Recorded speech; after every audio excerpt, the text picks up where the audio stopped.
Today, our story is Little Red Riding Hood. Once upon a time, there was a dear little girl who was loved by everyone who looked at her, but most of all by her grandmother. There was nothing she would not have given to the child.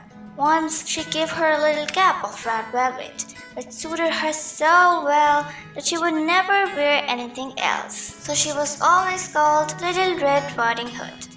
One day, her mother said to her, "Come, Little Red Riding Hood, here is a piece of cake and a bottle of wine. Take them to your grandmother, and she is ill and weak, and they will do her good. Set out before it gets hot, and when you are going, walk nicely and quietly, and do not run off the path, or you may fall and break the bottle, and then your grandmother will get nothing. And when you go into her room, don't forget to say good morning, and don't peep in every corner before you do it." "I'll take good care," said the Little Red Riding Hood to her mother, and gave her hand on it. The grandmother lived out in the wood, half a league from the village, and just as Little Red Riding Hood entered the wood, a wolf met her. Little Red Riding Hood did not know what a wicked creature he was not at all afraid of him. "Good day, Little Red Riding Hood," said he. "Thank you kindly, Wolf. Whither away so early, Little Red Riding Hood?" "To my grandmother's." "What have you got in your apron?" "Cake and wine. Yesterday was baking day, so poor sick grandmother is to have something good to make her stronger." "Where does your grandmother live, Little Red Riding Hood?" "A good quarter of a league farther on in the wood. 3 large oak trees, the nut trees, and just below. You surely must know it, Little Red Riding Hood." The wolf thought to himself, "What a tender young creature, what a nice plump mouthful. She will be better to eat than the old man. I must act craftily so as to catch both." So he walked for a short time by the side of the Little Red Riding Hood, and then he said, "See, Little Red Riding Hood, how pretty the flowers are about here. Why do you not look around? I believe, too, that you do not hear how sweetly the little birds are singing. You walk bravely along as if you were going to school, while everything else out here in the wood is merry." Little Red Riding Hood raised her eyes, and when she saw the sunbeam dancing here and there through the trees, and pretty flowers growing everywhere, she thought, "Suppose I take grandmother a fresh nosegay? That would please her too. It is so early in the day that I shall still get there in good time." And so she ran from the pot into the woods to look for flowers, and whenever she had picked one, she fancied that she saw a still prettier one farther on, and ran after it, and so got deeper and deeper into the wood. Meanwhile, the wolf ran straight to the grandmother's house and knocked the door. "Who is there, Little Red Riding Hood?" replied the wolf. "She's bringing cake and wine. Open the door." "Lift the latch," called out the grandmother. "I am too weak and I can't get up." The wolf lifted the latch, the door sprang open, and without saying a word he went straight to the grandmother's bed and devoured her. Then he put on her clothes, dressed himself in her cap, laid himself in bed, and drew the curtain. Little Red Riding Hood, however, had been running about picking flowers, and when she had gathered so many that she could carry no more, she remembered her grandmother and set out on the way to her.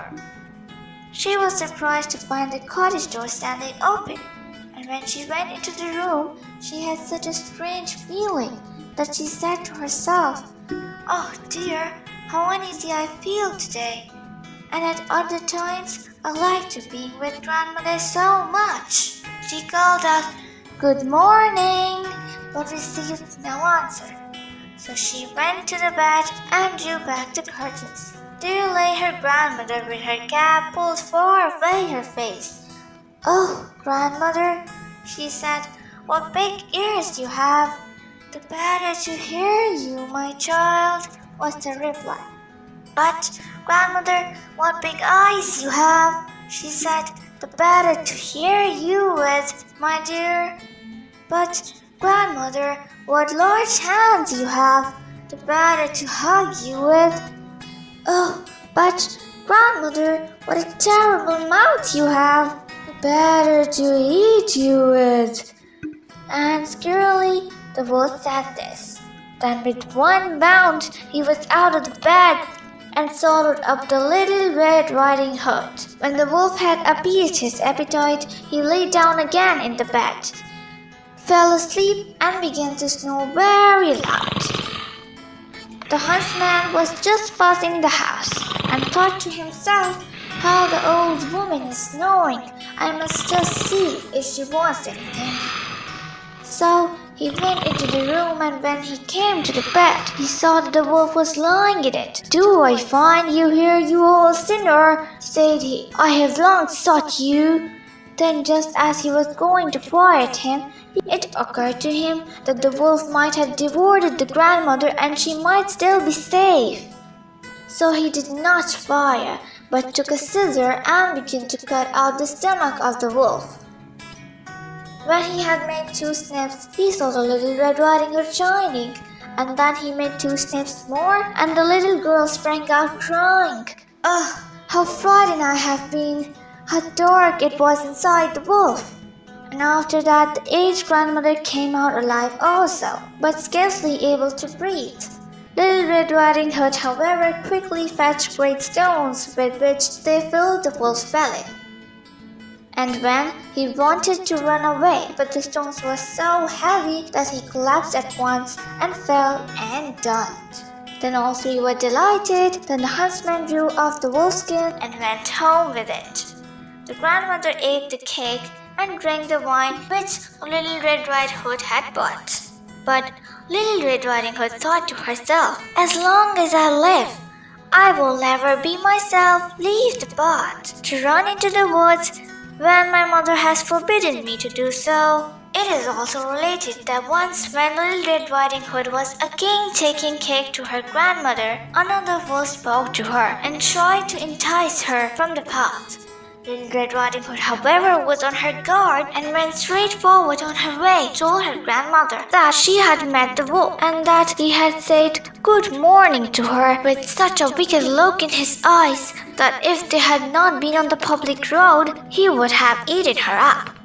Well, said the grandmother, we will shut the door that he may not come in.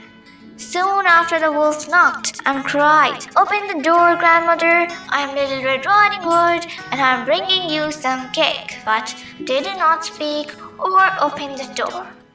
After that, no one ever did anything to harm her. Thanks for watching. If you want to watch more videos like this, please subscribe my channel, click on the bell icon and like my video.